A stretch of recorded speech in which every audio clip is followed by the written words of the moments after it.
আজ থেকে 40-50 বছর পর যখন নাতি নাতনিরা এসে আমাকে বলবে, দাদু নেইমার কে, আমি তখন তাদেরকে বলবো, নেইমার জানি না তো। তখন তারা পিছন ফিরে চলে যেতে চাইলে আমি ওদের ডাক দিয়ে বলবো, শুন তাহলে, নেইমার সে তো এক মুকুটবিহীন রাজা ছিল, তার দাপটে কেঁপে উঠত সারা বিশ্ব। সে ছিল ব্রাজিলের গর্ব।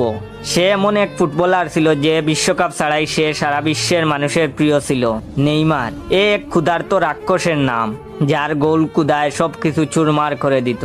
নেইমার এমন একটি নাম যা শুনে পিএসজি, বার্সেলোনা, সান্তোস গর্ব করে বলেছিল, আমাদের কপাল ভালো যে আমরা এমন খেলোয়াড়কে আমাদের করে নিতে পেরেছিলাম। নেইমার সে ছিল কোটি কোটি ছেলেদের রাত জাগার কারণ। সে ছিল কোটি কোটি মেয়ের ফুটবল ভালোবাসার কারণ। নেইমার সে তো ব্রাজিলের সাও পাওলো শহরের গর্বের নাম। মায়ের গর্ভে আসা থেকে শুরু করে জীবনের শেষ সময় পর্যন্ত ইনজুরি নিয়ে লড়াই করা যোদ্ধার নাম। নেইমার সে যে কতটা ভালো বন্ধু তা বিশ্ব চ্যাম্পিয়ন মেসি ভালো বলতে পারবে।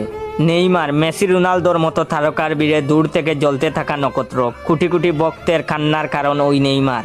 সে ছিল ফুটবল ইতিহাসের এমন অভিনেতা যে কিনা দোষ না করেও দোষী হয়েছে। তার সাহস এতই ছিল যে ম্যাচ চলাকালীন সময়ে রেফারির কানে বল দিয়ে আঘাত করেছিল। এই সেই নেইমার। নেইমারের একটা ফটো দেখিয়ে বুঝতেই পারবো না যে কখন চোখের কোণে পানি জমা হয়ে গেছে।